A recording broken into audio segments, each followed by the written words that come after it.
Olá, meus amigos. Fazia tempo que eu não aparecia por aqui, né? Os tempos estão bicudos e a irritação, a preocupação não pode superar a serenidade para se fazer ciência, né? Há que se fazer com emoção, mas também com muita razão. Eu vim aqui para trazer alguma contribuição a essa discussão sobre a pandemia do coronavírus, que é real e que precisa ser enfrentado, não há dúvida nenhuma disso. Mas as discussões que acompanhamos pelas pouquíssimas informações da grande mídia e pela informação das redes sociais, elas estão, sobretudo, sendo feitas pelos colegas da área da saúde, da economia, obviamente, pelo jornalismo e seus âncoras, e pronto, não é? Então, será que a geografia tem algo a dizer sobre isso?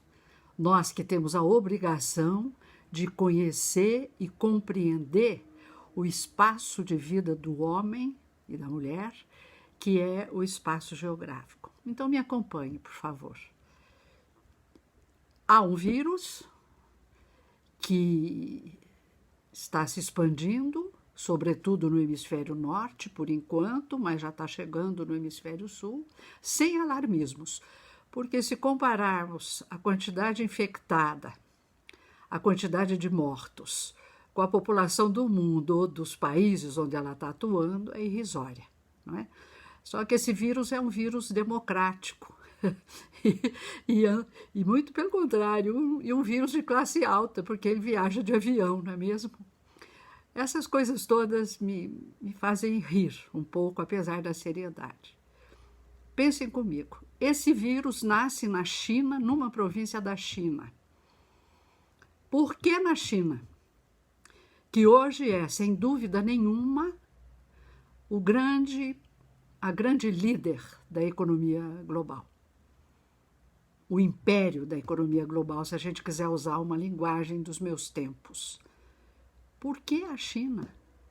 Estando nessa posição de conquista de uma nova hegemonia na economia global, ela não tinha noção de que um vírus estava se espalhando na província?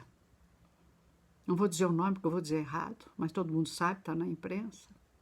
Por que lá? E por que rapidamente ela também controlou? Primeira questão. Segunda questão.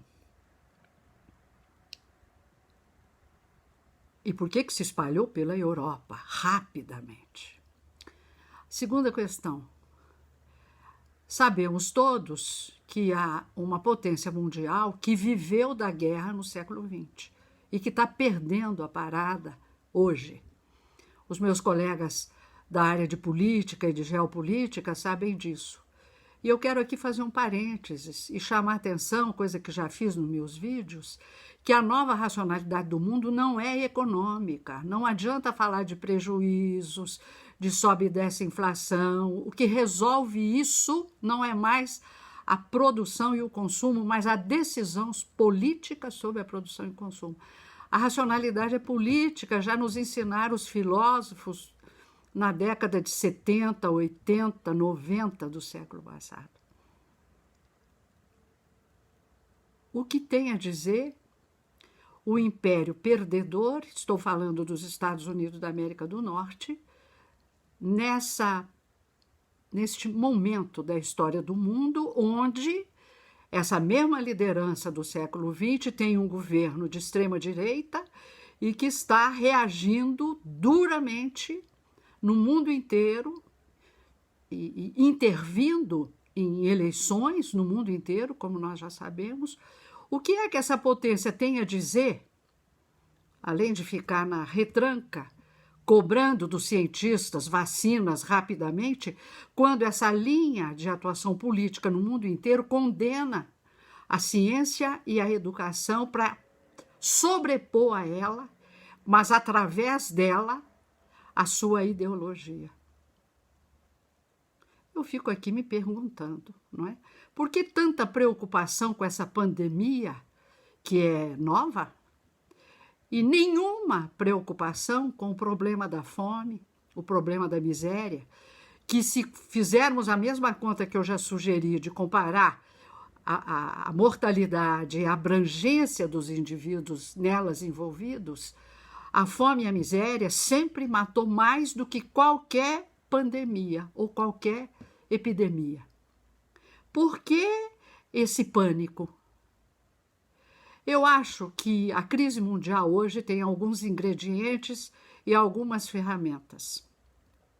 A primeira é a grande disputa das hegemonias mundiais, que a China já venceu a parada, mas os Estados Unidos continuam nela, tentando desesperadamente com seus aliados se manter. Já vimos que alguns países já estão sendo reconquistados pela democracia. Segundo lugar, essa hegemonia tem um componente político e algumas ferramentas. A guerra é a principal delas porque é que sustenta o império perdedor. E, claro, a guerra química, que já teve no século passado e que agora se manifesta sobre a forma, eu acho, dessa pandemia do coronavírus. Seria interessante a gente colocar algumas perguntas ao invés de ficar analisando e deduzindo os prejuízos à saúde, os prejuízos à economia, a gente discutir que o grande pânico eu o interpreto como sendo fundamentado não na expansão do vírus, mas na impossibilidade que os países do mundo totalmente voltados ao mercado de ganho não cuidaram da humanidade, não cuidaram de preparar as infraestruturas de acolhimento dos problemas da humanidade. Na saúde, isso é exemplar. E a segunda coisa que eu acho que é importante considerar é que a mídia e a grande ferramenta da política, que é a informação, produziu o coronavírus para, evidentemente, semear o terror. É o que assistimos. São hipóteses que eu estou pensando, mas quem sou eu, não é? Para ter o direito de formular questões, e quem é a pobre disciplina geográfica tão escanteada na divisão acadêmica do conhecimento e do trabalho para me manifestar. Mas aí vai a minha ousadia e sempre a minha coragem de velha professora de guerra. Bom domingo a todos, um abraço, bom revê-los.